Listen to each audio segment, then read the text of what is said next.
Bonjour à tous et bienvenue sur ce podcast dédié à la résilience traumatique. Je suis ravie aujourd'hui de vous présenter le premier épisode de notre série Mieux se comprendre pour mieux guérir. Chaque épisode de cette série sera axé sur une question que vous vous posez par rapport à une difficulté précise.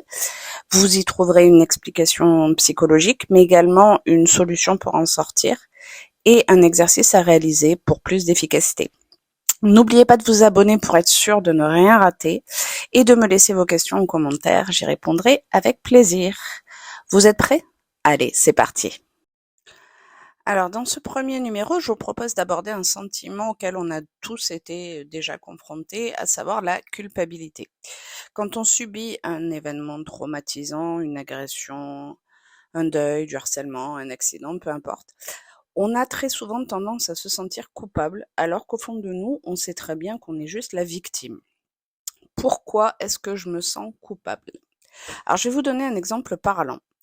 Il y a quelque temps, j'ai amené mes enfants au week-end dans de la famille. On était un petit peu à la bourre et on est parti un peu vite, sans prendre la peine de faire un dernier bisou à papa qui travaillait à l'étage. Quand je suis rentrée après les avoir déposés, mon mari m'a un peu engueulée.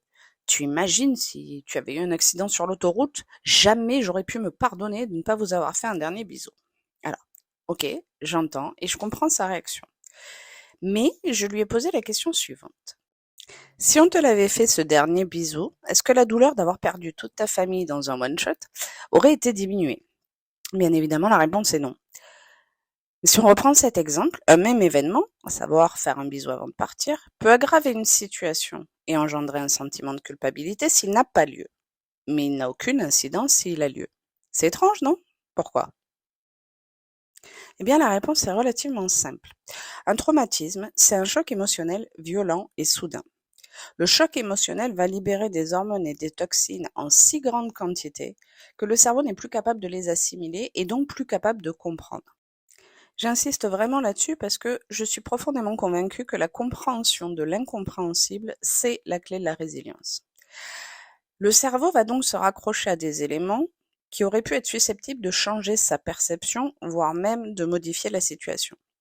En d'autres termes, mon cerveau ne peut pas comprendre que toute ma famille ait disparu en un seul claquement de doigts. Alors je vais réécrire une histoire sur laquelle j'ai une forme de contrôle qui aurait pu changer l'issue fatale. Si j'avais au moins pu leur dire au revoir, je ne souffrirais pas autant aujourd'hui. La conséquence la plus importante du traumatisme, c'est la volonté du cerveau de retrouver une forme de contrôle sur les événements passés. Or, par définition, ce qui est passé ne peut plus être contrôlé.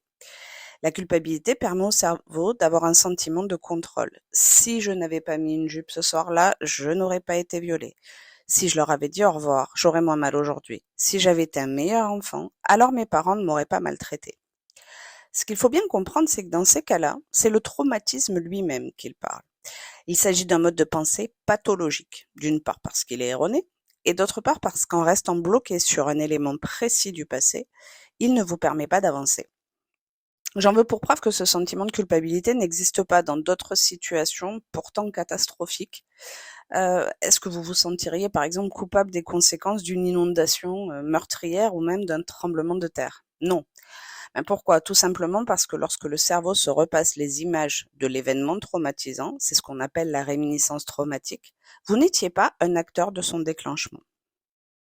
Les souvenirs d'un traumatisme, ça fonctionne un peu comme un film qu'on regardera en boucle. Si on prend l'exemple du tremblement de terre, le film commencerait par une journée normale, et puis soudain, dans les premières images, la terre se mettra à trembler, les objets se décrocheraient des murs, les maisons commenceraient à s'écrouler. Votre personnage du film n'apparaît pas dans ces images-là. Il en est le spectateur. En revanche, si on prend l'exemple de l'accident de la circulation, le film commencerait sans doute par une scène où vous seriez à l'étage en train de travailler tranquillement, insouciant. Vous entendriez la porte claquer, preuve que votre famille s'en va, mais vous restez là, assis à votre bureau. Dans les premières scènes du scénario qui conduit à l'événement traumatique, vous êtes un acteur principal. Alors comment ne plus se sentir coupable ? Il existe beaucoup de thérapies aujourd'hui qui ont toutes pour point commun d'opérer une reprogrammation du cerveau. C'est ce qu'on appelle les thérapies cognitivo-comportementales. Elles ont pour but de créer de nouveaux schémas de pensée. En d'autres termes, il faut permettre au cerveau de réécrire le scénario.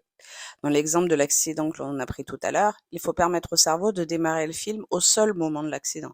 Le point de départ de l'événement traumatique, c'est pas le départ de la maison. À titre personnel, moi, pour opérer cette reprogrammation, j'utilise une technique directement empruntée au droit civil, qui s'appelle la théorie de la causalité adéquate. Alors ça peut paraître un peu barbare dit comme ça, mais en réalité c'est une théorie qui aide les juges à déterminer, dans une situation donnée, quel est le comportement qui est le plus susceptible d'avoir occasionné le dommage, et donc de déterminer qui est responsable. On va alors rechercher quelle est la cause la plus directe entre le dommage et son fait générateur. Si j'ai été violée, c'est en premier lieu parce que mon violeur avait un comportement psychotique.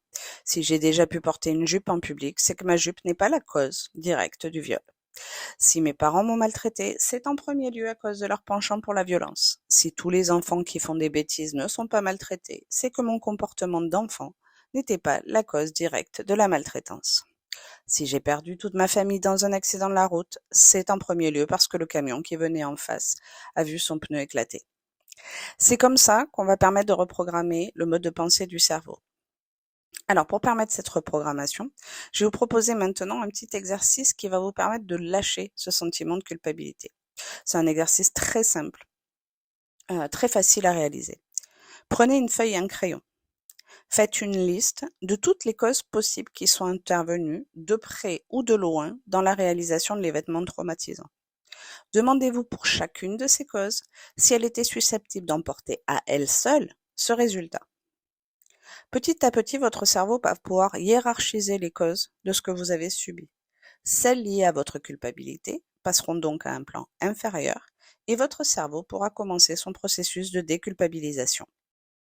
Si vous avez du mal à réaliser cet exercice, vous pouvez me contacter par mail ou via les réseaux sociaux qui s'affichent dans la description.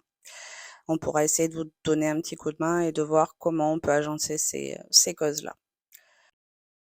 Voilà, j'espère que ce podcast vous a été utile et qui vous aidera à avancer sur le chemin de la résilience de vos traumas. Avant de vous quitter, je vous invite à liker ce post pour me faire savoir si ça vous a aidé et à vous abonner pour ne pas manquer les prochains podcasts et les prochaines astuces sur la résilience traumatique. Dans notre prochain épisode, on abordera le sentiment d'abandon, pourquoi je me sens abandonnée et comment je peux lutter contre ce sentiment. Je vous souhaite une excellente semaine à tous et je vous dis à bientôt.